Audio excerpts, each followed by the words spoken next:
এবারের গ্র্যামিতে মিউজিক ছাড়িয়ে আলোচনায় উঠে এসেছে রাজনীতি এবং ট্রাম্প সরকারের অভিবাসন বিরোধী নীতি নিয়ে আলোচনা। বিলি আইলিশ থেকে শুরু করে ট্রেভর নোয়া সবাই বেশ সোচ্চার হয়েছেন এই নিয়ে। প্রথম স্প্যানিশ শিল্পী হিসেবে গ্র্যামিতে অ্যালবাম অব দ্য ইয়ার জেতা র্যাপার ব্যাড বানি পুরস্কার গ্রহণ করার মুহূর্তে জয়ের অনুভূতি জানাতে গিয়ে ডোনাল্ড ট্রাম্পের কঠোর ইমিগ্রেশন নীতির সমালোচনা করেন। বানি বলেন, ঈশ্বরকে ধন্যবাদ জানানোর আগে বলবো আইস আউট। আমরা পশু নই, এলিয়েন নই, আমরা মানুষ এবং আমেরিকান যারা স্বপ্ন পূরণের জন্য নিজের দেশ ছেড়ে যান। তাদের এই পুরস্কার উৎসর্গ করেন বানি। কেবল কথাতেই সীমাবদ্ধ থাকেননি তারকারা। গ্র্যামিতে উপস্থিত অনেক শিল্পী তাদের পোশাকের সঙ্গে আইস আউট পিন যুক্ত করেছেন। তাদের মধ্যে ছিলেন জাস্টিন বিবার ও হেইলি বিবার দম্পতি, Johnny Mitchell, Jordan Tyson, Helen Jessen, Cuban American সঙ্গীত শিল্পী গ্লোরিয়া এস্তেফান। তিনি বলেন, আমি ভীত, আমি খুব চিন্তিত।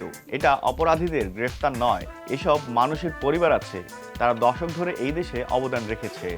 শিশুদের কথা বলতেই হবে, শত শত শিশু ডিটেনশন সেন্টারে আছে, এটা অমানবিক। এবারের গ্র্যামিতে সেরা নবাগত শিল্পী পুরস্কার পাওয়া ২৬ বছর বয়সী ব্রিটিশ গায়িকা অলিভিয়া ডিনো কথা বলেছেন। ডিন বলেন, আমি এখানে এসেছি একজন অভিবাসী নাতনি হিসেবে। পুরস্কার জয়ের পর র্যাপার সাবুজি বলেন, অভিবাসীরাই এই দেশ বানিয়েছে। এই পুরস্কার সব অভিবাসীর সন্তানদের জন্য, যারা ভালো সুযোগের জন্য এসেছে, তারা দেশকে রঙিন করেছে।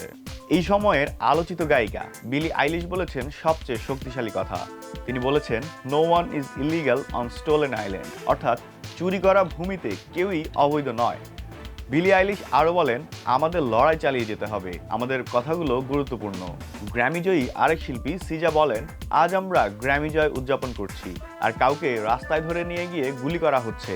এটা খুবই হতাশাজনক, তবে আশা হারানো যাবে না, কারণ যখন মনোবল হারায় পরিবর্তন তখন অসম্ভব। দক্ষিণ আফ্রিকান কমেডিয়ান ট্রেভর নোয়া এবারের গ্র্যামি সঞ্চালনাতে সরাসরি গায়িকা নিকি মিনাজের সাম্প্রতিক রাজনৈতিক অবস্থান নিয়ে ব্যঙ্গ করেছেন। তিনি বলেন, নিকি মিনাজ এখানে নেই, তিনি এখনো হোয়াইট হাউসে ডোনাল্ড ট্রাম্পের সঙ্গে গুরুত্বপূর্ণ বিষয়ে আলোচনা করছেন। এছাড়াও নোয়া বলেন, একটি গ্র্যামি প্রতিটি শিল্পী জিততে চান, ঠিক যেমন ট্রাম্প গ্রিনল্যান্ড চান। তবে অ্যাপস্টাইনের দ্বীপ চলে গেছে। বিল ক্লিনটনের সাথে সময় কাটানোর জন্য ট্রাম্পের নতুন একটি আইল্যান্ড দরকার। এই গ্র্যামি অ্যাওয়ার্ড সম্প্রচার শেষ হওয়ার মাত্র কয়েক ঘন্টা পরেই ডোনাল্ড ট্রাম্প সামাজিক মাধ্যমে একাধিক বার্তা দিয়ে গ্র্যামি অনুষ্ঠান ও ট্রেভর নোয়ার তীব্র সমালোচনা করেছেন।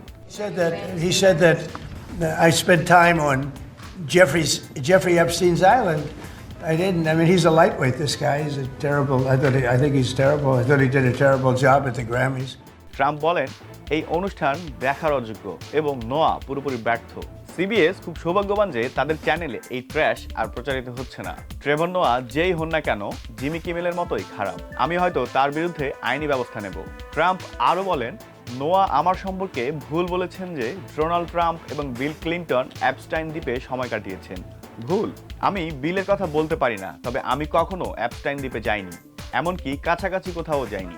আজ রাতের মিথ্যা এবং মানহানিকর বক্তব্য ছাড়া আমার নামে কখনো সেখানে থাকার অভিযোগ হয়নি, এমনকি ফেক নিউজ মিডিয়াতেও নয়। এই কারণেই ট্রেভর নোয়াকে আইনের হুমকি দেন ডোনাল্ড ট্রাম্প। আজ এ পর্যন্তই, সবাইকে ধন্যবাদ।